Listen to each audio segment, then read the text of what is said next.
Perkenalkan, nama saya Cindy Ayu Septianingsih. Saya dari D3 Perawatan Untirta. Saya siap melayani pasien dengan sebaik-baiknya. Harapan saya, pasien bisa berkomunikasi baik dengan saya. Agama saya Islam.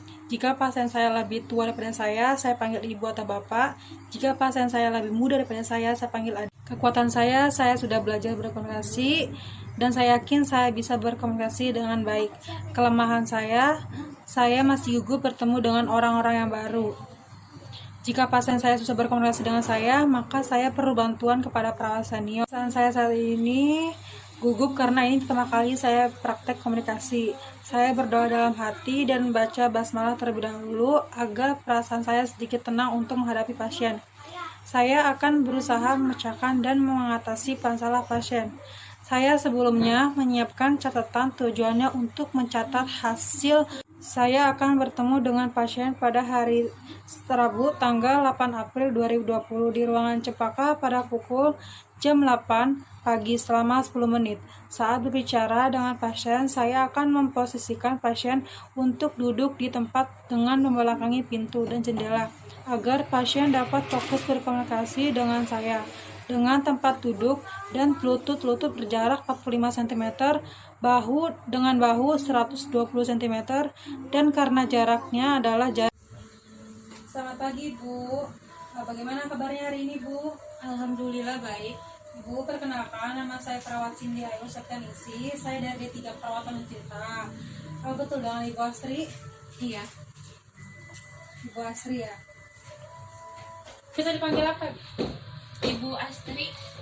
Ibu Asri. Ibu, kita akan berkomunikasi di hari Rabu tanggal 8 April 2020 di ruangan Cempaka pada waktu jam 8 pagi selama 10 menit. Apakah Ibu bersedia? Iya, bersedia. Bu, bagaimana perasaannya hari ini? Sebelumnya Ibu sudah makan atau minum? Sedikit cemas, tadinya makan nasi dan minumnya air es. Apakah Ibu demam ya, Bu? Iya. Sebelumnya sudah minum obat apa? Obat paracetamol. Oh, jadi gini Bu, Ibu terkena gejala COVID-19 atau disebut dengan virus corona. Nah, nanti saya akan jelaskan mengenai gejala tersebut. Iya. Jadi gini Bu, jadi coronavirus itu adalah sekumpulan virus yang bisa menginfeksikan sistem pernapasan. Pada banyak kasus ini, virus juga bisa menyebabkan ada yang ringan, ada yang berat. Nah, yang ringan ini bisa terjadi dengan flu. Nah, kalau yang berat itu bisa terjadi dengan gejala paru-paru. Nah, terus pada gejala awal, virus ini juga bisa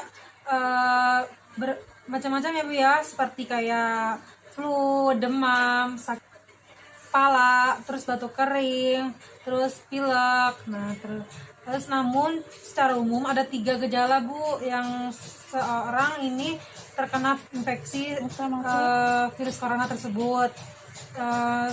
Dengan dideteksikan dari demam tinggi dengan suhu 38 derajat. Dan menurut penelitian, seorang terkena virus corona tersebut jika muncul gejala dalam waktu 2 hari ataupun 2 minggu setelah terpapar pandemi virus corona tersebut. Terus pencegahannya seperti apa, Sus? Jadi gini Bu, pencegahan untuk virus corona tersebut, Ibu bisa mencuci tangan dengan langkah. Terus Ibu juga jangan menyentuh dari mulut, hidung ataupun mata. Terus Ibu juga bisa hindari kontak dari hewan tersebut. Terus Ibu juga bisa mencuci perabotan dengan bersih, makanan dengan bersih. Apakah Ibu udah mengerti? Iya. Apakah Ibu ada pertanyaan? Tidak, Sus. Baiklah Ibu, saya rasa sudah cukup.